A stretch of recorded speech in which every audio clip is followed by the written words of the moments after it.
Good morning guys. आज मैं आपको लेकर चल रही हूँ रांची। जी हाँ, मेरी रांची, धोनी का रांची और बहुत सारे अच्छे अच्छे लोगों का रांची। हाँ जी, 4 बज चुके हैं, हम निकलने वाले हैं। रांची जाने में टोटल 20 से 22 घंटे तो लग ही जाते हैं। तो हम एक दिन आज रात को हॉल्ट करेंगे। कहाँ हॉल्ट करेंगे वो भी आपको दिखाएंगे, बट अभी हम निकल रहे हैं और रास्ते में आपको मैं दिखाती रहूँगी। वैसे तो जो भी लोग दिल्ली की तरफ रहते हैं उनको पता है आसपास क्या है रास्ते, बट किस तरह से रांची पहुँचे मेरे साथ बने रहिएगा। सब्सक्राइब नहीं किया, सब्सक्राइब कर दीजिएगा एंड लेट अस स्टार्ट।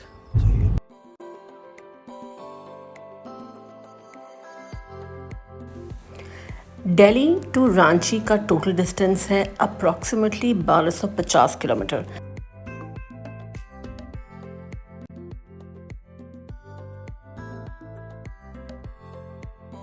हमने एग्जिट किया ग्रेटर नोएडा को और हम जा रहे थे यमुना एक्सप्रेसवे की तरफ, जो कि है सबसे पहला एक्सप्रेसवे इस रूट पर।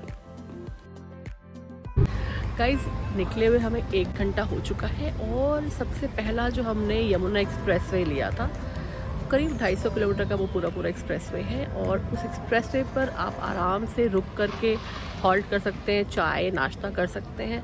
मेरे पीछे आप देख रहे हैं, इस तरह की आपको बहुत सारी ईटरीज मिल जाएंगी। चाय पीजिए, नाश्ता कीजिए, हॉल्ट कीजिए और फिर आराम से आगे बढ़िए।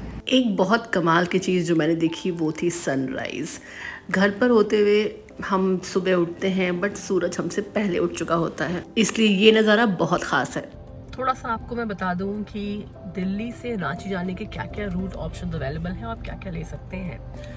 एक रूट है जहां पर आप बनारस होते हुए जाते हैं और वहां पर आपको एक्सप्रेसवेज कम मिलते हैं, तो आपका ट्रैवल टाइम ज़्यादा हो जाता है। दूसरा रूट है जो पटना होकर के आपको लेकर के जाता है, जहां पर आपका टाइम थोड़ा ज़्यादा होता है, लेकिन आप लगभग पूरे वक्त एक्सप्रेसवेज पर ही चलते हैं। हमने वही रूट लिया है। 2 दिन का सफ़र होने वाला है। एक रात हम पटना में रुकेंगे और अगले दिन सुबह निकलेंगे हम रांची के लिए। तो आज सुबह जब हमने शुरुआत की थी तो हम सबसे पहले गुजर रहे थे आगरा एक्सप्रेसवे से। ये एक्सप्रेसवे ग्रेटर नोएडा से आगरा को जोड़ता है और करीब 2.5 घंटे में आप 165 किलोमीटर कवर कर लेते हैं। अच्छा एक्सप्रेसवे है। मैंने आपको दिखाया कि जो भी ईटरीज हैं, हर चीज़ के ऑप्शंस हैं। जगह जगह पर थोड़ी दूरी पर आपको कन्वीनियंस स्टोर्स हैं, आपको वॉशरूम्स मिल जाएंगे। साफ एक्सप्रेसवे है। अब हम लगभग उसे क्रॉस कर चुके हैं। लास्ट हॉल्ट हमने लिया है यहाँ पर। हर 1 घंटे पे ज़रूरी है 5 मिनट के लिए रुक जाएं, थोड़ा ब्रेक ले लें, कमर को सीधी कर लें, क्योंकि बहुत लंबा सफ़र है। और इसके बाद शुरू होगा हमारा आगरा लखनऊ एक्सप्रेसवे, जो कि है करीब 300 किलोमीटर। और जब वहाँ पहुँचेंगे तब मैं आपको दिखाऊंगी। फ़िलहाल आप मज़े लीजिए नज़ारों के।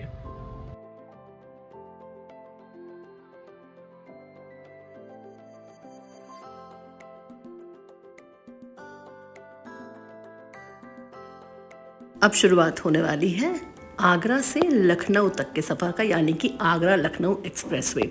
एक्सप्रेसवे अच्छा है, थोड़ा पतला है ये लेन, जिसमें आपको यमुना एक्सप्रेसवे के कंपैरिजन में कम मिलते हैं, लेकिन ओवरऑल आपको ये नया एक्सप्रेसवे दिखेगा। और वक्त हो चला है ब्रेकफास्ट करने का। एक बहुत ही अच्छा स्टॉप है यहाँ पर, बट हम ज़्यादातर बाहर ब्रेकफास्ट या लंच करना अवॉइड करते हैं। वो क्यों? गाइज़, वैसे तो आपको बहुत सारे ऑप्शन मिलते हैं खाने पीने के, बट हम ज़्यादातर प्रेफर करते हैं कि हम घर से ले करके चलें। मैंने बहुत ही सिंपल पनीर सैंडविच और आलू सैंडविच बनाए थे। हम 3 लोग हैं, प्लस हमारे पास एक पेट है, तो बहुत हैंडी होता है खाने में। और बेटे के मैंने आलू पराठे बना लिए थे। बहुत हैंडी है, कहीं भी रुक कर खा सकते हैं, आराम से पच जाता है, लाइट होता है। एक paratha and we are sorted. तो मैं इस वक्त खा रही हूँ अपना पनीर सैंडविच और आपसे मिलती हूँ थोड़ी देर के बाद आपको एक इंटरेस्टिंग सी चीज़ दिखाने के लिए। तो गाइस, मैंने आपको प्रॉमिस किया था मैं आपको कुछ इंटरेस्टिंग दिखाऊंगी लखनऊ आगरा एक्सप्रेसवे पर। मेरे पीछे अगर आप देख सकते हैं, काफ़ी दूर, थोड़ी पीछे से लेकर के आपको उधर तक आपको ये प्योर सीमेंटेड रोड नज़र आएगी। एक्चुअली ये रोड नहीं है।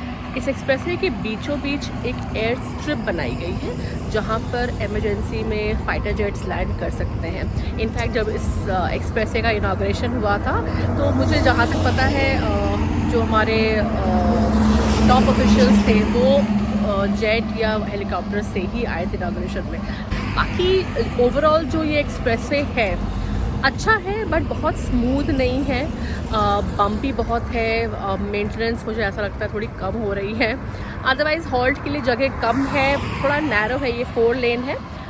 टोटल 308 किलोमीटर के आसपास इसकी लंबाई है और 2.5 घंटे के आसपास में आप ये क्रॉस कर सकते हैं।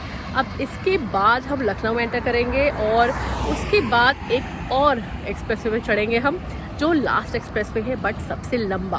वो कौन सा है आपको मैं आगे बताऊंगी।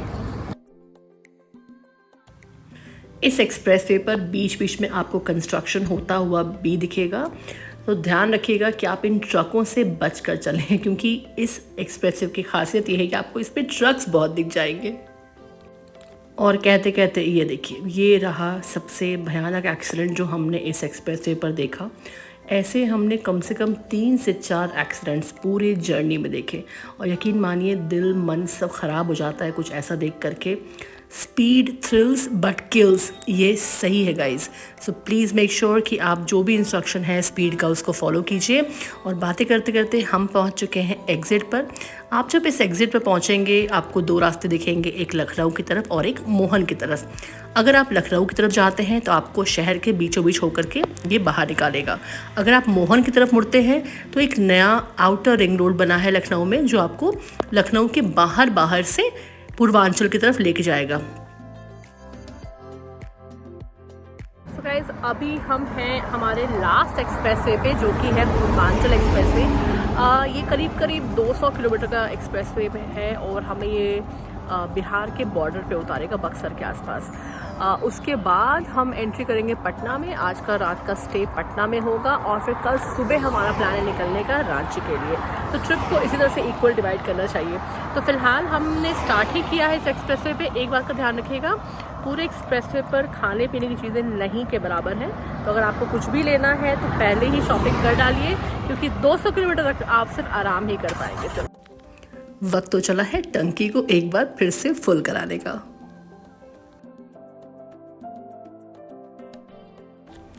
इतने लंबे एक्सप्रेसवे पर थोड़ा सा छोटा सा नैप तो बनता है। 1-आधा घंटा लेट कर थोड़ा सा फ्रेश होकर के मैं उठकर बैठ चुकी थी और तब तक पता चला कि एक्सप्रेसवे ख़त्म हो गया और हमने बक्सर के रोड में एंट्री कर ली। बहुत पतला रास्ता है और यकीन मानिए अगर आपको रात में अंधेरा हो रहा है तो मत ही जाइए आप, क्योंकि यहाँ पर सिर्फ और सिर्फ आपको ट्रक्स और साइकिल्स और मोटरसाइकिल्स ऐसी ही गाड़ियाँ दिखेंगी।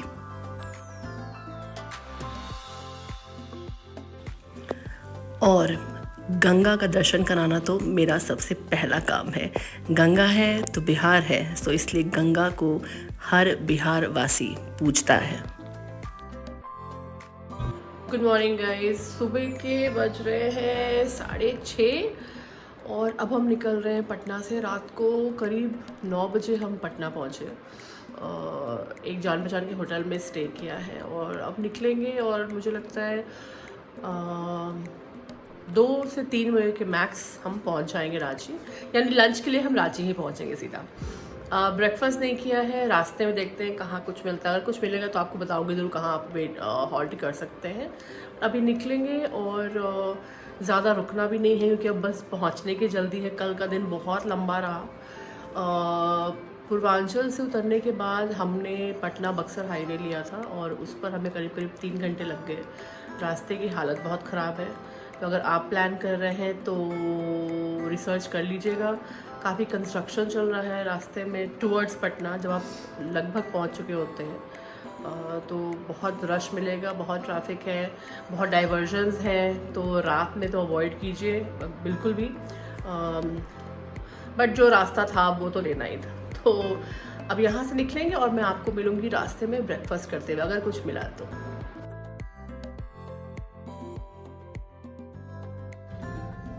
चाय से शुरुआत हो चुकी है गाइस। मैं आपको बताती हूँ हमने कहाँ से एग्जिट किया। होटल से निकलने के बाद तो हम जहाँ स्टे कर रहे थे वो दानापुर रेलवे स्टेशन के आसपास का एरिया था, क्योंकि हम उस एरिया को पहले से जानते हैं। ज़रूरी नहीं कि आप भी वहीं स्टे कीजिए। वहाँ से निकल करके हमने गया कनेक्टिंग रोड लिया था। बहुत लंबा, बहुत अच्छा ब्रिज बनाया गया है, करीब 5 से 6 किलोमीटर लंबा वो ब्रिज है। और वहाँ से हम एग्जिट हो चुके हैं NH 22 पे और डबल लेन रोड है, 123 किलोमीटर इस पे चलना है हमें, so it is going to be good journey. कोई बम्प्स नहीं, कोई रोड क्लोजर्स नहीं, मज़ा आने वाला है। और बस पहुंचने में 6 घंटे बाकी है, 311 किलोमीटर्स बाकी है यहाँ से। बट अगर रोड अच्छा मिला तो ऑब्वियसली हम जल्दी पहुंच जाएंगे। 7:15 बज रहे हैं इस वक्त। अब मे बी अभी तो भूख नहीं है, बट अगर आगे कुछ मिलता है। अब ये पूरा एक फ्लाईओवर बना हुआ है, नया बना हुआ है सब कुछ। इस टाइम तो बहुत ज़्यादा आउटलेट मुझे नहीं दिख रहे हैं खाने पीने के, बट लेट्स सी। पटना से रांची के लिए जो हाईवेज बने हैं कमाल के बने हैं, और आगे आगे चलते चलते आपको सिर्फ खूबसूरत नज़ारे ही देखने को मिलेंगे, जिसका मतलब है आप बिल्कुल सही रास्ते पर हैं।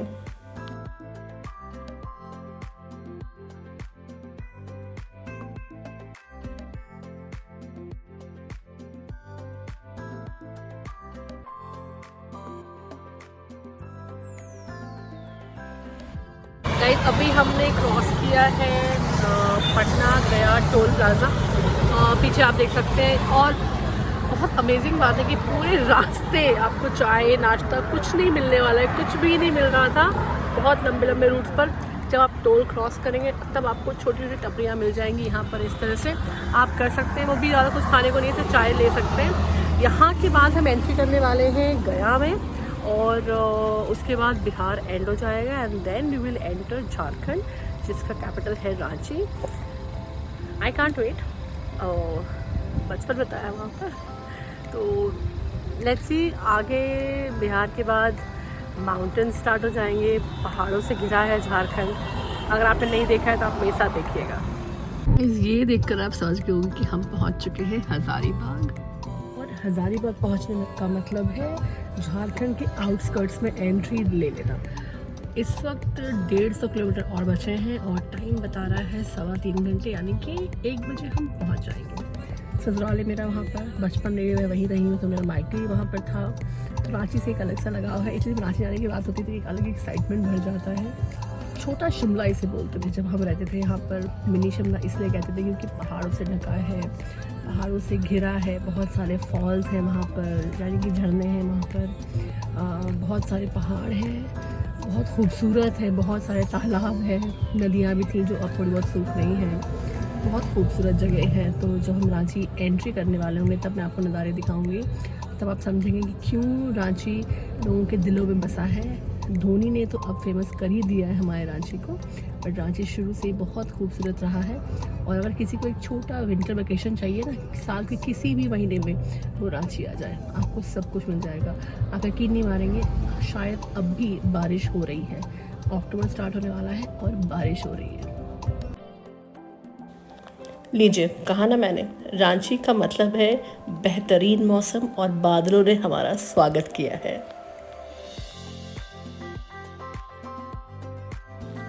रास्ते में मिली हमें रामगढ़ की घाटियाँ, जो हमें बचपन की याद दिलाती हैं, और थोड़ी बहुत मंचिंग चलती रहनी चाहिए। मैंने अपने बेटे का लेज़ चुरा कर मैं खा ही रही थी, तब तक देखिए मुझे सामने क्या नज़र आया। क्या बात कर रहे थे हम, स्पीड थ्रिल्स बट किल्स। एक और एग्जाम्पल आपके सामने है।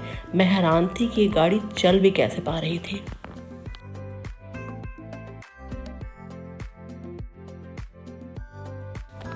मेरी कोशिश हमेशा होती है कि मैं ऐसी चीज़ें कैप्चर करूं जिसको आपको भी दिखा सकूं। ये देखिए, पवित्र रिश्ता, रिश्ता नहीं रिश्ता था ये। और इसी के साथ हम फाइनली एंट्री करने वाले हैं रांची की तरफ, जो हम करेंगे रिंग रोड से।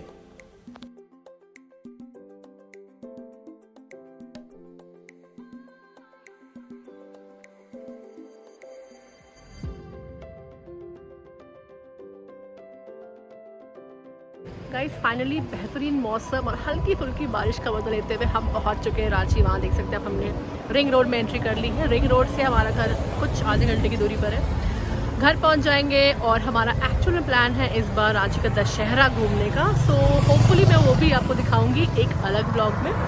फिलहाल आपको ये ब्लॉग कैसा लगा ज़रूर बताइएगा। सो ख्याल रखिएगा और सब्सक्राइब करके जाइएगा। मिलते हैं अगले ब्लॉग में गाइस, बाय, टेक केयर।